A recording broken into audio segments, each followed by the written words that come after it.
Hola, ¿qué tal están? Saludos, bienvenidos a la tertulia política de esta casa en este viernes 20 de marzo. Cuestiones municipales, cuestiones de Zaragoza que vamos a debatir, que vamos a abordar con nuestros invitados de hoy, a quienes ya paso a saludar. Félix Brocate, concejal del Partido Popular, buenos días. Buenos días. Suso Domínguez, concejal de Zaragoza en Común, buenos días. Hola, buenos días. A punto de llegar la primavera, ¿eh? A las 15 horas y 46 minutos llega la primavera. Ya es primavera. Ya, pensaba que iba a decir feliz hola primavera. Hola primavera. Que también llega con los tulipanes a este fin de semana. Pero vamos a abordar antes otros asuntos, ¿cómo diría yo? Más espinosos, y más de debate, que es además lo que traemos habitualmente aquí. Hablamos de ese proceso, que en principio no queda mucho para que comience, de regularización de inmigrantes que anunció el gobierno de España entre abril y junio, que ha despertado, es verdad, o debate o polémica o ambas cosas. Y también en el Ayuntamiento de Zaragoza. Por terminar mi introducción, hace unos días, el 25 de febrero, además, Mariano Ros, la consejera de Políticas Sociales, daba una rueda de prensa, había enviado una carta al delegado del Gobierno en Aragón, pidiendo datos, pidiendo información y sobre todo criticando con mucha dureza este proceso de regularización. Llegó a decir Mariano Ros que esto podría colapsar los servicios sociales del Ayuntamiento. Y esta misma semana ha habido una comisión de políticas sociales donde este tema ha salido con toda su fuerza en el debate. Por eso quiero conocer la posición de Partido Popular y Zaragoza en Común sobre este tema. Félix. Pues una regularización masiva que, como dice nuestra consejera Mariano Ros, puede colapsar los servicios de atención municipal a personas sin hogar, de exclusión social, ¿no? Sin lugar a dudas. Tenemos un problema grave. Yo creo que en estos momentos pueden llegar muchas personas ilegales que han encontrado la rendija de países cercanos como Francia, Italia, Alemania, que han encontrado la rendija ante esa regularización de Pedro Sánchez. Yo creo que tiene toda la razón, porque además no solamente no se recibe ninguna aportación económica del gobierno central para poder atender todo lo que tenemos, sino que, como ella bien dice, el colapso puede ser fantástico, ¿no? Y eso no solamente puede colapsar los servicios municipales de atención social, sino que además las calles se pueden llenar otra vez, como ya lo vimos en Parque Bruil, etcétera, de una situación que no es que no guste, es que no es lógica, ¿no? Porque esa regularización masiva nos puede traer personas pues complicadas, personas que son ilegales, que huyen de otros países y que además Pedro Sánchez ha dejado ahí al albur, en la calle, a personas que nos pueden complicar mucho más la vida. Suso. Sí, mira, a mí hay un concepto que me gusta mucho, que utilizan a veces en sociología, que es el de las ideas zombie. Las ideas zombie son estas ideas que por mucho que son muy difíciles de matar, que siempre hagas lo que hagas, las tires por los suelos, las anules con datos y tal, siempre resucitan y siempre vuelven, ¿no? Y todo este tema del caos migratorio, de vincular la migración con la delincuencia y toda esa parte de estas ideas zombies en las que estamos hablando, ¿no? Porque lo cierto es que lo primero de todo, sí que me gustaría señalar, cuando hablamos de regularización, estamos hablando de nuestros vecinos y nuestras vecinas, de la gente que está aquí, de los compañeros de trabajo, de la gente, de los padres de nuestros hijos en los colegios, de la gente que cuida a nuestros mayores, es gente, 500.000 personas que están ya en España, que están trabajando en España, pero que se encuentran en una situación irregular, sometidas a situaciones de cuasi esclavitud, de casi explotación laboral, que no tienen ningún derecho y a los que por puros derechos humanos, incluso por inteligencia económica, porque toda esa gente, una vez regularizada, va a empezar a trabajar y va a empezar a cotizar, tiene sentido regularizar, ¿no? Y en este sentido, bueno, pues lo descubriremos y lo estamos descubriendo, es decir, les está pasando en Estados Unidos con las redadas del ICE, cuando descubren, joder, es que al que están deportando no es un delincuente, no es una persona malvada, es mi vecino, la persona que me está cortando el césped. Es lo que pasa aquí, es la gente que está viviendo con nosotros ya desde hace muchos años y que está colaborando a sostener este país, nos guste o no nos guste, ¿no? Y los datos además dicen que es que no es cierto que haya un boom migratorio migratorio. Es decir, los datos dicen que en 2025 se redujo un 40% el número de personas inmigrantes ilegales que han llegado a España. Un 40%, que es una barbaridad, ¿no? Y nos olvidamos además de que lo que sí que hay es una verdadera crisis migratoria con miles de muertos en el Mediterráneo todos los años, ¿no? Pero bueno, al margen de todo esto, yo creo que la regularización es una cuestión de derechos humanos, es una cuestión de derechos humanos que el Partido Popular ya ha realizado en otros momentos. O sea, recordar que Aznar regularizó a más de 500.000 personas también en este país, que es una iniciativa popular, es decir, el PSOE la ha sacado, pero esto viene de una iniciativa popular apoyada por más de 700.000 personas y más de 1.000 organizaciones, entre ellas la Conferencia Episcopal, y que tiene todo el sentido. Es decir, lo que no podemos tener es cientos de miles de personas sin derechos, trabajando, viviendo con nosotros y sin ningún tipo de derecho. ¿Pero va a haber colapso? Como dice la señora Si es Ros. gente que está viviendo de aquí, es gente que ya está aquí, en todo caso ya estarán utilizando los servicios, si pueden, y si no pueden, es gente que ya está aquí, no va a generar mayor demanda. Sí que es cierto que va a generar posiblemente un colapso administrativo, en el sentido de que va a haber que hacer unos trámites que todavía no están muy claros, eso es cierto, el proceso de regularización tiene que aclararse todavía, y que eso puede suponer que en un momento determinado, pues por ejemplo, ya se está viviendo en el padrón, de gente que va a solicitar padrón, porque necesita ese padrón para justificar la residencia, ¿no? Pero son colapsos administrativos temporales y que va a depender mucho de la capacidad de organización que tenga el ayuntamiento, ¿no? Claro, yo lo decía el otro día en la comisión de presidencia, no, de régimen interior. Es decir, claro, si yo para solicitar un padrón tengo un sistema burocrático que no puedo hacer por el móvil, que tengo que hacer presencialmente porque me exigen imprimirlo, firmarlo, meterlo y tal, eso empeora el sistema y colapsa el sistema. Feliz. Nosotros defendemos la inmigración legal, ordenada, porque evidentemente aporta mercado laboral, ¿no? Y yo creo que necesitamos esa inmigración. Lo ha dicho el señor Domínguez y es verdad. Hay muchos inmigrantes que están trabajando, ¿no? Por eso nosotros defendemos esa inmigración legal y ordenada. Lo que no defendemos es los extranjeros ilegales que vienen aquí a delinquir, que también los hay, y no podemos cerrar los ojos, ¿no? Que aprovechan esa rendija sin lugar a dudas. Luego lo que dice el señor Domínguez, los trámites administrativos, claro, o sea, nos vemos abocados a un posible colapso y ¿dónde están los medios humanos? ¿Quién paga esos medios humanos? Esos medios técnicos, ¿quién los paga? El ayuntamiento tiene que asumir esos medios gracias a la improvisación del señor Sánchez, que no tiene ningún sentido. Por lo tanto, yo creo que colapso de personas, pero también colapso administrativo, evidentemente, porque bueno, el ayuntamiento se ha encontrado ahí con una situación que evidentemente es absolutamente improvisada, ¿no? Vamos a verlo, es que estamos hablando sin saber todavía. Y en ese sentido sí que es cierto, estamos hablando sin saber porque todavía no está claro cuál va a ser el procedimiento, ¿no?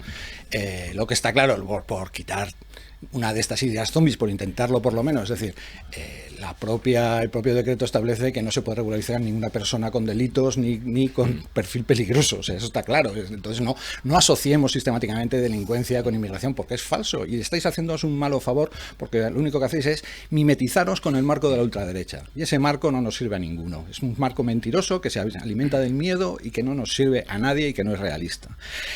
En lo demás, estamos hablando un poco sin saber y evidentemente, claro que va a haber que hacer un esfuerzo y claro que posiblemente que a lo mejor tenemos que reivindicar mayor colaboración del gobierno central en estos procesos. Pero lo que no puede utilizarse esto es lo que está haciendo la señora Ros sistemáticamente, es utilizar este tema para confrontar sistemáticamente con Madrid, para confrontar con cualquier cosa y sobre todo para evitar su responsabilidad y evitar tomar decisiones, que es lo que nos está pasando en esta ciudad con el tema del sinhogarismo.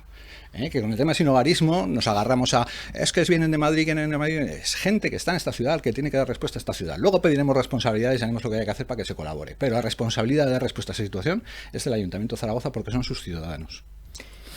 Félix, ¿compra el PP el marco ideológico de Vox? Como les acusan. Vox tiene su marco ideológico y el PP tiene el suyo, yo insisto. Digo, en el plano de la inmigración. No, cada uno tiene su marco ideológico y el PP lo ha dejado muy claro y además lo ha dejado claro en el Congreso de los Diputados, lo ha dejado claro en las Cortes de Aragón y lo ha dejado claro en el Ayuntamiento de Zaragoza, ¿no? Un dato simplemente, además esto lo comentamos una vez en un pleno. La ponencia política del Partido Popular, esa que se aprobó el año pasado, todas las medidas vinculadas a migración estaban en seguridad. Ninguna estaba en políticas sociales, ninguna estaba en educación, estaban todos en seguridad. Está asumiendo un marco de la migración totalmente securitario, que olvida los derechos humanos y que olvida sobre todo que no es cierto esa asociación que se hace de que hay un caos migratorio y que hay un caos vinculado a la migración y la delincuencia, que son los migrantes los que están violando a las mujeres por las calles todo el día. Eso no es cierto, los datos no dicen eso. Y ya lo siento que repitiéndolo, sea imposible desmontar ese marco, porque no es cierto. Bueno, este tema lo dejamos aquí, porque es verdad, como ha dicho el señor Domínguez, que todavía, bueno, nos faltará algún dato cuando ese proceso comience de una manera ya Abril efectiva. será un mes interesante. Abril, sí, que no queda nada. Para dar después datos, de Semana Santa, y seguro que ese tema vuelve a esa tertulia. Vamos a otro. Vamos a hablar, porque es verdad que, de alguna manera, Horeca hizo saltar un poquito, si me lo permiten, la liebre con las BUT, es decir, las viviendas de uso turístico, en Zaragoza. Horeca denuncia una situación que ellos creen que es preocupante por un número destacado que serían ilegales. Esto ha llevado un debate en el seno del ayuntamiento. El señor Serrano daba datos, sobre todo, de que Zaragoza no es Sevilla. Ponía la comparativa con Sevilla, sobre todo, ya no con Madrid o Barcelona, con este tema de las viviendas de uso turístico. Por lo tanto, la pregunta que les lanzó es muy clara. ¿Son o no son un problema ahora mismo estas viviendas de uso turístico en Zaragoza? En estos momentos no. Yo creo que Zaragoza es un modelo de equilibrio en ese sentido. Nuestros números son alrededor de unos 800 viviendas turísticas. Nada que ver con el número que dice la izquierda, que habla de 4.000, no tiene nada que ver.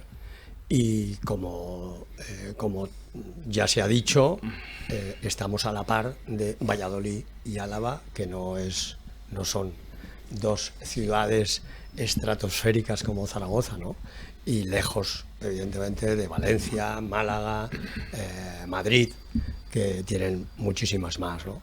Nosotros yo creo que somos un modelo de equilibrio entre el número de viviendas que hay en la ciudad y el número de viviendas que se dan para uso turístico, ¿no?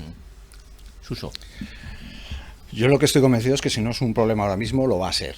Lo va a ser porque va en esa dirección y no hay que ser muy listo. Es decir, Zaragoza en Común ya presentó una moción en este sentido en 2021 y no porque seamos especialmente listos, sino porque no hay más que ver la evolución que están siguiendo todas las ciudades de Europa, ¿no? En las que esto va creciendo y se está convirtiendo en un verdadero problema, ¿no? Entonces, yo no sé si ahora mismo lo es. Evidentemente estamos hablando de datos que hablan de unas 800 viviendas. Sí. Señalar que esto es un 470 y tantos % más de lo que había en 2018, lo que marca una tendencia muy preocupante, que se está hablando, no hay datos tampoco, y esto es una de las cosas que reprochamos al gobierno, que tampoco hace nada para tener esos datos, de que hay a lo mejor cerca de 300 viviendas ilegales en esta ciudad. Es otro problema el que el 40% de todas estas viviendas turísticas se están concentrando en el casco histórico y eso todo tiene repercusiones. Entonces yo lo que me pregunto es decir, si sabemos que está aumentando, que va a seguir aumentando, que va a haber un problema a medio o largo plazo, ¿por qué renunciamos a la capacidad de ordenar? ¿Por qué no planificamos? ¿Qué es lo que hace el urbanismo? Es decir, estamos hablando, esto depende de la Comisión de Urbanismo. El urbanismo lo que hace es planificar cómo quiere que sea la ciudad para evitar problemas futuros. Y con esto renunciamos a planificar. Estamos renunciando a la capacidad de planificación, de decidir en qué zonas, con qué condiciones, qué cuantía, y estamos renunciando a eso. No nos parece en absoluto sensato que vamos a esperar a que la situación sea como en Sevilla para actuar, cuando ya no haya margen de maniobra, cuando ya no podamos echar para atrás la situación. Creo que no tiene ningún sentido. Yo creo que no hay que alarmar a la sociedad zaragozana, porque en 2025 solamente hubo un expediente de una vivienda ilegal. Solo ha habido un expediente. Y además tenemos algo fundamental, ¿no? El derecho a denunciar si conocemos que hay una vivienda ilegal. Y lo que hay que hacer es denunciar, es que es sencillo, ¿no? Entonces, ante el dato fidedigno de que solamente ha habido un expediente sancionador ante una vivienda ilegal de uso turístico en 2025, yo creo que el alarmar a la sociedad zaragozana no tiene ningún sentido. Por lo tanto, conocemos que hay una vivienda ilegal de uso turístico, a denunciarlo, ya está, no hay más. Ya se denunció en 2025, se hizo un expediente, se encontró que había una vivienda ilegal, pues ya está, es fácil. Pero no alarmemos a la sociedad zaragozana con que hay muchas viviendas de uso turístico. Lo que necesitamos son viviendas públicas. Lo que necesitamos son viviendas para que los zaragozanos puedan tener acceso a esa. Eso es lo que necesitamos. El señor Sánchez nos prometió miles y miles y miles de viviendas. En Zaragoza no llegó ni una sola, y eso es lo que necesitamos. Viviendas para los zaragozanos. Bueno, yo creo que si de verdad el señor Brocate se cree que en Zaragoza hay una vivienda ilegal de uso turístico, tenemos un problema. Porque cualquiera sabe que en esta ciudad hay bastantes más, no sé si son 200, 280, como decía Oreca, pero son bastantes más las que hay. Entonces, claro, si la actitud es no hay ninguna, porque además tenemos un expediente, pues vamos mal, ¿no? Es negar la realidad directamente. Pero lo segundo es que parece que esto al final, y lo decía el señor Serrano el otro día en comisión, es una responsabilidad individual de los ciudadanos. Es decir, parece que el problema es que los ciudadanos denuncien o no las viviendas ilegales, con las complicaciones que tiene, que tampoco es sencillo. Y entonces el ayuntamiento ahí no tiene nada que hacer, renuncia a su capacidad de planificación, renuncia a su capacidad de ordenar. Joder, es que estamos ordenando muchas cosas. Ordenamos el número de bares, ordenamos las casas de apuesta, ordenamos los locales que se conviertan en vivienda. Por cierto, tenemos la sospecha de que muchos de estos locales que van a vivienda acabarán siendo vivienda turística. Somos capaces de regular todo esto, pero no somos capaces de regular las viviendas turísticas, ¿no? Estamos hablando. Y es que además ahora mismo, y aunque yo no diga que toda la casa no tenga que haber viviendas turísticas, tiene que haber un porcentaje razonable, las 800 viviendas más las 200 ilegales, que son 1000 y pico viviendas que hay, es todo el parque de vivienda que está prometiendo el gobierno de esta ciudad. Es decir, 1000 vivienda, más de 4000 plazas, esto. Y recordad también que no solamente ha sido Oreca la que ha denunciado esto, es que antes lo había denunciado ya Stop Ruidos, en la misma línea. O sea que es un problema que tenemos ahí. Lo que no podemos hacer es negar que eso va a pasar y renunciar a nuestra capacidad de planificación. Voy a coger ese hilo. La modificación en la que se trabaja para que determinados locales se conviertan en vivienda, ¿podría ser que acabaran siendo viviendas de uso turístico? Pues no lo sabemos, tenemos la sospecha, lo mismo que decía antes, no porque seamos adivinos, perdón. No, sino simplemente porque vemos lo que está pasando en otras ciudades. Si tú ahora mismo, y no hace falta ni siquiera ir a esas ciudades, si tú ahora entras en plataformas de vivienda de uso turístico y buscas viviendas, en muchas ciudades lo que se están alquilando como viviendas turísticas son locales, habilitados para vivienda. Y eso es así. Y entonces, claro, cuando se retiran las restricciones que existían a las viviendas de uso turístico en esta ciudad, o algunas restricciones que existían, las zonas saturadas, etcétera, que debemos decir, vale, eso supone que va a haber más viviendas. ¿Y a qué van a ir destinadas estas viviendas? ¿A que la ciudadanía tenga un hogar? Tenemos dudas. Yo por cerrar. El 0,24% del parque edificatorio de la provincia de Zaragoza se dedica al 0,24%, que eso es una cifra escandalosa, ¿no? El 0,06 está afectado por problemas de ocupación y en cambio sí que intenta Lo que sí regularlo. nos debería de preocupar, es la ocupación ilegal de viviendas, eso sí. ¿No? Que es un porcentaje aún inferior al de no las viviendas de uso turístico, el 0,06. La ocupación ilegal eso de sí viviendas. que es un problema. Eso es un problema. La claro. ocupación Ilegal, claro que es un problema. Yo por cerrar este tema, que quiero dedicarle mucho tiempo, bueno, el que nos queda, al siguiente, decir que, hombre, si hacemos caso a la alcaldesa, a la señora Chueca, que dice que vamos a crecer turísticamente, igual dentro de unos años empieza a ser un problema las viviendas de uso turístico, si seguimos con ese crecimiento que nos anuncian en cuanto al turismo, que todos celebramos, que haya más turismo en Zaragoza. Vamos al siguiente tema, vamos a Zamora y Pignatelli. Hemos hablado muchas veces de este sector de Zaragoza evidentemente degradado, y vamos a hablar en esta ocasión de ese plan especial de inspección que ha terminado, de los inmuebles, de los edificios, de los solares de Zamora y Pignatelli. Muy brevemente, con edificios, 4 con problemas de acceso, 1 judicializado, 60 fincas que están en perfectas condiciones, 168 con patologías a resolver y 7 que han terminado con una providencia, un desalojo o una declaración de ruina inminente por riesgo grave. ¿Qué balance, por tanto, se puede hacer de este plan especial de inspección de todos estos inmuebles de Zamora y Pignatelli? Bueno, pues que desde la Consejería de Urbanismo se está atendiendo a situaciones de riesgo para los zaragozanos, ¿no? Evidentemente hay un tanto por ciento importante de recursos que se están aportando desde el ayuntamiento para evitar situaciones de muchísimo riesgo. De hecho, más de 2 millones de euros se han adelantado por parte del ayuntamiento para que se hagan órdenes de ejecución inmediata en 21 edificios, ¿no? que mostraban en algunos casos ruina, ¿no? Entonces yo creo que eso es importante señalarlo, ¿no? Que desde la Consejería de Urbanismo se está poniendo medidas para que evidentemente primero los inquilinos, ¿no? Y en segundo lugar las personas que conviven en esa zona.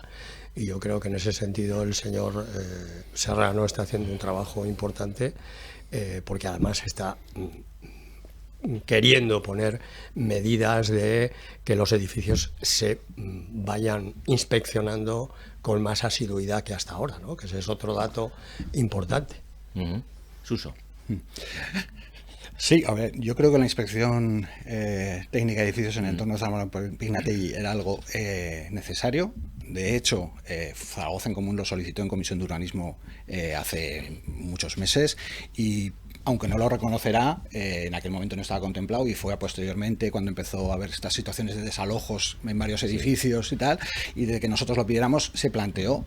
Nosotros nunca hemos puesto ningún problema que se haga esa inspección técnica de edificios, excepto porque creemos que no aborda uno de los problemas que era lo que nosotros planteábamos a la vez, y es que no tiene ningún sentido que en una de las zonas más degradadas de la ciudad, con menos recursos económicos, con un nivel socioeconómico más bajo, obliguemos a comunidades y a propietarios sin recursos a hacer grandes inversiones en estas viviendas, sin que haya ningún apoyo municipal, sin que haya ninguna línea de subvenciones que apoye la resolución y la realización de estas obras de conservación, que es un deber de los propietarios, pero cual podemos colaborar, ¿no?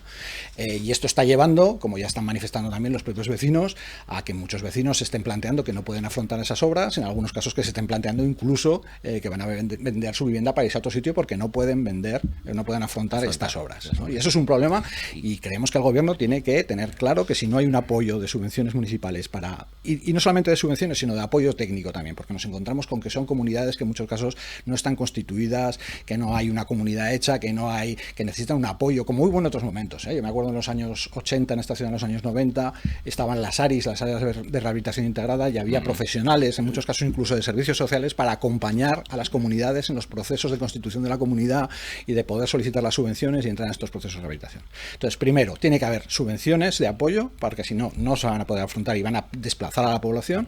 Y segundo, esto no soluciona otro problema que existe, y es que en muchos casos hay un interés especulativo detrás. Nos hemos encontrado con que en muchos casos estos edificios que se caen pertenecen a promotoras, pertenecen a empresas que dejan de ejecutar su deber de conservación de estos edificios, que en muchos casos están catalogados, son edificios catalogados, dejan que se caiga, dejan que se declaren ruina, porque así ellos los pueden tirar y edificar de cero, que es mucho más rentable. ¿Qué es lo que pasa además? Que es que se les están poniendo sanciones que luego no se cobran, ¿no? Y tenemos el caso de la calle Estebanes, que nos parece sangrante, en el que durante 2 años se cerra un expediente después de 4 años porque son incapaces de notificarle las sanciones a esta empresa, pero que luego, cuando se tiene que producir la ejecución subsidiaria, rápidamente la empresa contacta.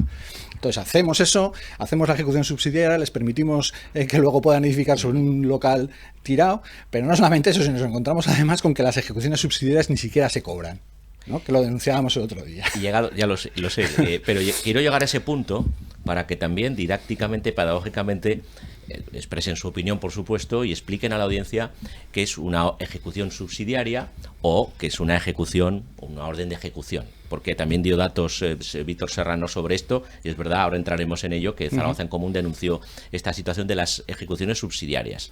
Es bueno que la gente conozca, los que nos ven y nos escuchan, de qué se trata y cuándo actúa el ayuntamiento. Pues la ejecución subsidiaria se ha llevado a cabo en 21 edificios porque tenían una problemática especial. Y urgente. Urgente, evidentemente, que hay que acometer, y el Ayuntamiento de Zaragoza ha contribuido con 2,57 millones de euros, ¿no? De esos 2,57 millones de euros se han recuperado el 39%. Porque hay muchos casos en los que los dueños carecen de recursos, pero allí ha estado el ayuntamiento para, por lo menos, evitar el 39%. Exacto, evitar la problemática, que es una problemática que no solamente es para los inquilinos o para los vecinos, sino que es una problemática para el entorno, porque el plan de choque de Zamora y Pignatelli es un hecho.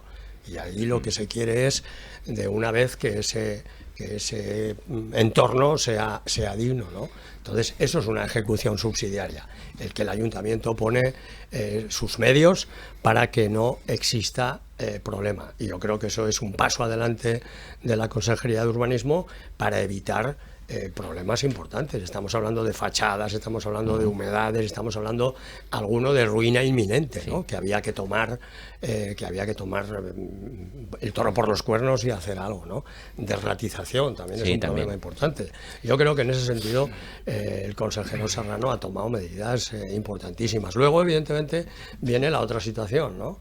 ¿Cómo se llega a cobrar el dinero que queda? Pues bueno, pues hay allí situaciones que, bueno, pues el patrimonio del dueño, etcétera. Yo creo que hay situaciones que se pueden acometer, que evidentemente cuando realmente el dueño no tiene recursos, pues hay otra situación que habrá que tomar medidas, ¿no? Pero yo creo que el haber cobrado ya un 39% dice también que hay garantías de los dueños en seguir adelante, ¿no? Con ese entorno. Bueno, yo sinceramente no sé dónde saca los datos el señor Brocate, porque los datos que nosotros exponíamos el otro día es que de 2019 ha habido 5,4 millones en ejecuciones subsidiarias, de los cuales solamente se han recaudado 850.000 a fecha de hoy. Eso no es el 39%. Eso es, hay 4,5 millones de ejecuciones subsidiarias que no han llegado a cobrarse por parte de este ayuntamiento. Y lo decíamos también, entendemos que en algunos casos pueda suceder, pero entendemos que detrás de muchos de estos casos hay situaciones inentendibles que son de pura especulación y de puro falta de diligencia por parte de este ayuntamiento para ejecutar esos cobros, ¿no? Nos encontramos, y los hemos contado también, de lo típico, una empresa con sentencia firme porque se resisten, que se cancelan, se caducan, entonces con sentencias firmes que dicen que tiene que pagar, que justo 4 días antes de que esa resolución llegue a la gerencia de urbanismo, reduce su capital y de repente la empresa ya no tiene capital para afrontar las obras. O empresas, propiedad de empresas de desocupación, edificios propiedad de empresas de desocupación, que desalojamos, que nos hacemos cargos del realojo de las 14 personas y que nos deben 400.000 euros sin que se haya pagado nada hasta esta fecha. Y esa situación, el problema es que no son situaciones anecdóticas, el problema es que es la norma. Y además no vinculada a propietarios particulares, vecinos que no tienen ingresos, que es a lo que se está jugando aquí, a confundir situaciones de personas concretas. Estamos hablando de empresas inmobiliarias, de empresas con capacidad económica y que simplemente utilizan todos los subterfugios que existen para dejar que esas ejecuciones subsidiarias caduquen y no se cobren. Y 4,5 millones desde 2019 sin cobrar en ejecuciones subsidiarias. Claro, conviene aclarar, el Suso nos da el dato desde 2019, los datos que ha dado Urbanismo son del mandato actual, de 2023 a 2026. Estos son los datos que obran en nuestro poder. Sí, pero es que desde 2019 gobierna el Partido Popular. Sí. No, digo porque si comparamos datos... Y el mismo consejero, quiero decir. Sí, no, que lo entiendo. Sí, correcto. Nos queda todavía un par de minutos. Todo esto hay que entenderlo en un contexto, lo ha nombrado ahora el señor Brocate, ¿no?, de un plan especial Zamora y Pignatelli. Si tuviéramos que ponerle ahora una nota, un balance a ese plan ambicioso, con muchos millones en los presupuestos, creo que hablo de memoria, 22 millones, ¿está funcionando ese plan Zamora y Pignatelli? Y no me refiero solo al tema de vivienda, que es muy importante, ¿no? Yo lo único que puedo decir es que quienes únicamente se han preocupado y ocupado de ese plan de choque ha sido el Partido Popular. Por lo tanto, el tiempo nos dirá si ha funcionado o no, pero quien únicamente está tomando medidas para ese plan de choque y para rehabilitar toda esa zona del casco histórico de Zaragoza es el Partido Popular. Hasta ahora nadie había tomado medidas. Bueno, yo creo que es cuestionable, pero en cualquier caso, el plan Zamora y Pignatelli es un plan que nosotros siempre hemos entendido que tenía que estar alrededor o ser parte integrante del plan integral del casco histórico.